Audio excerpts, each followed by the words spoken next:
क्योंकि हम लोग सभी कहीं ना कहीं मिडिल क्लास फैमिली से आने वाले लोग हैं और हमारे बहुत उत्तरदायित्व होते हैं, बड़े बड़े सपने होते हैं। इसलिए हम बहुत सारी अपने हालात, अपने मजबूरियों को कहीं ना कहीं ढककर अपने बच्चों को आगे बढ़ाने के लिए बहुत संघर्ष करते हैं। ऐसे में चाहिए हर एक समाज को उनके साथ खड़ा होना चाहिए। आज अगर हम समाज की बात करें तो बहुत सारे समाज में बाल विवाह, दहेज आदि प्रथाएं चलती हैं। इनमें जैसे जैसे शिक्षा का स्तर बढ़ेगा इनमें रोक लगनी चाहिए। एक समाज, उन्नत समाज वही कहा जाएगा जिनमें कुप्रथाएं, जिनमें कुरीतियों का नियंत्रण हो या फिर उन कुरीतियों का अभाव हो, तभी एक समाज उन्नत समाज कहा जाता है। जो भी धन अर्जन करते हैं उसका कुछ हिस्सा अपनी समाज की उन्नति के लिए लगाए, क्योंकि एक बात सीधा है, आप लाख धन कमा लें, धन का 3 ही रूप होता है। क्योंकि हमसे आयु में बड़े बड़े प्रबुद्ध लोग बैठे हैं, लेकिन मैं फिर भी अपनी विवेक और बुद्धि के अनुसार कहना चाहूंगा कि धन का 3 रूप होता है। पहला होता है कि आपने जितना धन कमाया है उसका उपयोग कीजिए। आपने जितना धन कमाया है, आप अरबपति हैं, करोड़पति हैं, उससे भी बड़े हैं, डज नॉट मैटर। आपने जितना भी धन कमाया है उसका उपयोग कीजिए, उपभोग कीजिए, और नहीं तो फिर दान कीजिए, और नहीं तो नष्ट हो जाएगा। ऐसा चौथा रूप धन का नहीं होता। आप प्रबुद्ध लोग हैं, अगर आपके पास जानकारी है तो बताइएगा। 3 ही रूप होता है धन का। क्या? कि आपने जो भी पैसा कमाया है उसको यूज में लाइए। आप गाड़ी खरीदते हैं, जमीन खरीदते हैं, मकान बनाते हैं, बच्चों को पढ़ाते हैं, बेटी का विवाह करते हैं, जो भी करते हैं यानी यूज करते हैं। और दूसरा क्या? दान करते हैं। और अगर आप ये भी नहीं कर पाते हैं तो कोरोना के काल ने बता दिया, स्पेन और इटली की सड़कों ने बता दिया, लोग बाहर में आकर पैसा सड़कों पे फेंक रहे थे। क्यों? न कोरोना की महामारी से वो पैसा भी उनको बचा नहीं पा रहा। धन का 3 ही रूप होता है मेरे काबिल साथियों, मेरे प्रबुद्ध अभिभावकों।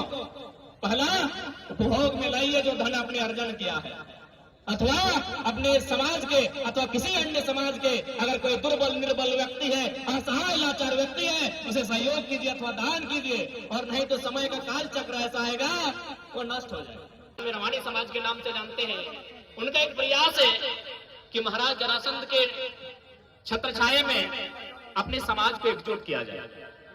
क्योंकि हर एक समाज की अपनी एक पहचान होती है और हर एक समाज को चाहिए कि उसकी जो पौराणिक पहचान है उसे बचा के रखें। जैसे आप लोग चूंकि मॉडर्न इंडिया के लोग हैं और मॉडर्निटी को समझते हैं, तो मैं आपको एक छोटी सी फिल्म की कहानी बताना चाहूंगा। काफी प्रसिद्ध फिल्म है बाहुबली, आपने देखा होगा। उस बाहुबली फिल्म में जब पहली बार देवसेना जो उस फिल्म की हीरोइन है और जो बाहुबली उस फिल्म के जो हीरो हैं, उनकी जब पहली बार भेंट होती है तो आप देखिएगा, गौर कीजिएगा, एक शब्द का जिक्र होता है। वहां एक शब्द का जिक्र होता है कि पिंडारियों ने हमला कर दिया। पिंडारी यानी एक समूह। जैसे यहाँ कोई क्षत्रिय समाज से है, कोई वैश्य समाज से है, कोई चंद्रवंशी समाज से है, तो कोई कुर्मी समाज से है, कोई संथाली समाज से है, तो कोई हो सके अन्य समाज से संबंध रखता है। तो पिंडारी एक समाज था जिसका बाहुबली में जिक्र किया गया है। लेकिन आज अगर आप भारत के इतिहास के, भारत के पन्नों को अगर खंगालेंगे तो पिंडारी समाज के एक भी लोग नहीं है। एक भी पिंडारी के लोग आज भारत देश में नहीं रहते हैं। तो इसलिए ये खुशी की बात है, आज इस मंच के माध्यम से चंद्रवंशी समाज के बिहार, उत्तर प्रदेश, बंगाल और झारखंड के लोगों को यहाँ एकजुट होने का अवसर मिला है। लेकिन मैं एक संदेश देना चाहूंगा कि अपने समाज को अगर बचा के रखना है तो आपको अपनी ऐतिहासिक चीजों को, ऐतिहासिक धरोहरों को सजा कर रखना होगा। जो बच्चे जेपीएससी, जेएसएससी की तैयारी करते हैं, आप सिलेबस को पढ़िएगा, वह पिंडारी का जिक्र होता है। 1800 के काल में पिंडारी का जिक्र होता है। आज भारत देश में एक भी पिंडारी नहीं है। इसलिए इस बात में कभी अहंकार मत कीजिएगा कि हमारा तो बिहार तक फैला हुआ साम्राज्य है, हमारा तो बंगाल तक फैला हुआ समाज है।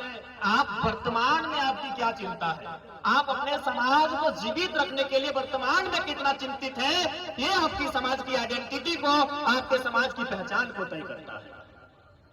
आज यही हड़प्पा सभ्यता से भारत को एक बड़ी पहचान मिली है। कितने लोग हैं जो यहाँ हड़प्पा सभ्यता के बारे में जानते हैं? मैक्सिमम लोग जानते हैं। यहाँ जितने लोग बैठे हैं सभी लोग जानते हैं हड़प्पा सभ्यता के बारे में। लेकिन क्या इसमें कोई एक व्यक्ति ऐसा है जो हमें बता देगा कि हड़प्पा की लिपि क्या थी? यानी सभ्यताएं, कई सभ्यताएं आए, कई सभ्यताएं चली गई, कब सभ्यताओं का उदय हुआ, कई सभ्यताओं का अंत हो गया। इसलिए आप जिस समाज से हैं, आपकी जो आइडेंटिटी है, आपकी जो पहचान है, उसे आपको बचा कर रखना होगा, तभी आप अपने समाज को जीवित रख सकते हैं। मैं अगर बात करूं तो कोयलांचल से मेरा संबंध होता है, और चूंकि मैं आज चंद्रवंशी समाज के एक विशाल कार्यक्रम में आया हूं, तो मैं पाता हूं कि इन लोगों का जो बसबसाव है कोयलांचल में, बागमारा की बात करें, गोधर की बात करें, लोयाबाद की बात करें, एकड़ा की बात करें, या भटमुंडा की बात करें, या हरियाणा की बात करें, मैक्सिमम इनका जो बसबसाव है कोल क्षेत्र में है। कोल क्षेत्र में जब हम लोग बसते हैं तो हमारे पास सबसे बड़ा संकट आता है अपनी भूगोल को बचाना। आप सभी जानते हैं, हर किसी का इतिहास है, हर किसी की संस्कृति है, लेकिन उससे कई ज्यादा महत्वपूर्ण आपका भूगोल होता है।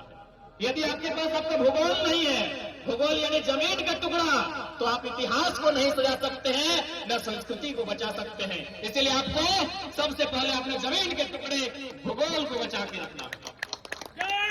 मैं ये झारखंड के परिप्रेक्ष्य में कह रहा हूं, क्योंकि बहुत सारे मेरे अभिभावक जो धनबाद के मत के वहां की क्या परिस्थितियां हैं, मैं एक साधारण सा छोटा सा मुन्ना बालक हूं, मैं अपनी जो वाणी कह रहा हूं ये झारखंड के परिप्रेक्ष्य में कह रहा हूं।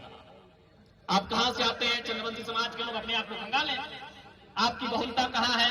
कोयलांचल के क्षेत्रों में। आप गोधर में हैं, आप भटमुरना में हैं, आप बागमारा में हैं, आप धर्माबाद में हैं, आप महोदा में हैं, आप इन क्षेत्रों में हैं जहां सबसे बड़ी चुनौती आपकी आपका भूगोल होता है। और याद रखिएगा, कोई भी इतिहास, कोई भी संस्कृति बिना भूगोल के स्थापित नहीं हो सकती। जब हम समाज की बात करते हैं तो समाज के लिए हमारा योगदान होना चाहिए। आज अगर बात करें तो मैं बहुत करीब से देखता हूं सभी समाज, मैं अपनी बात करूं या आपकी बात करूं या किसी की बात करूं, आज अगर एक सबसे बड़ी समस्या है तो उसमें कहीं ना कहीं शराब आती है।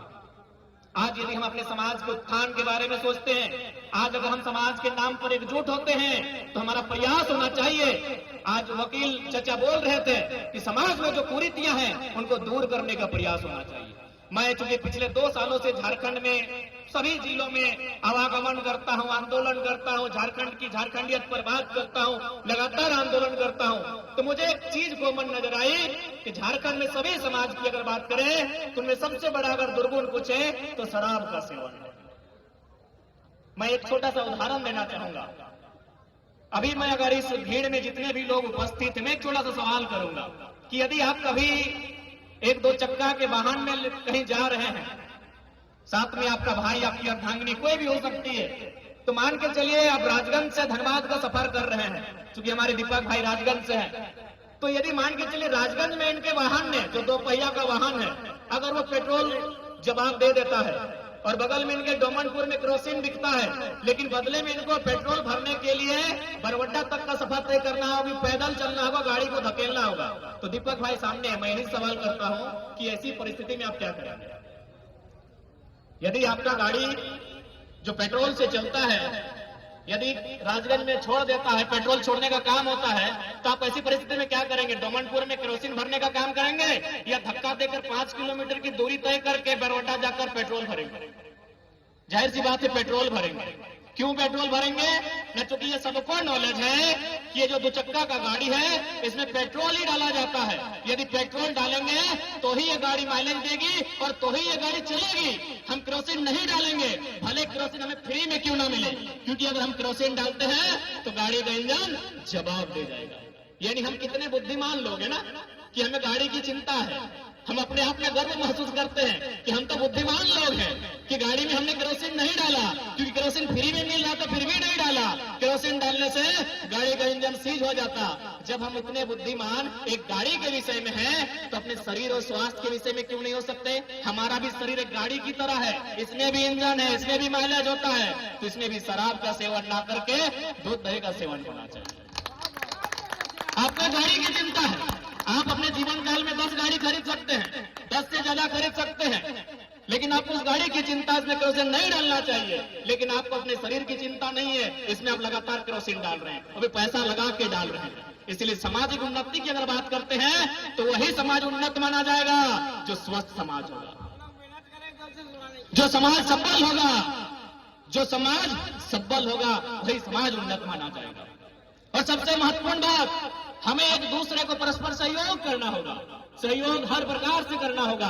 जैसे अगर बात करें आज के दौर में, ये मॉडर्न जमाना है, ये मॉडर्न भारत है, अगर आज के दौर की हम बात करें तो सबसे प्राथमिकता आती है धन बल की आती है। हम पढ़ने जाएं, हम रोजगार के लिए जाएं, हम शिक्षा के लिए जाएं, स्वास्थ्य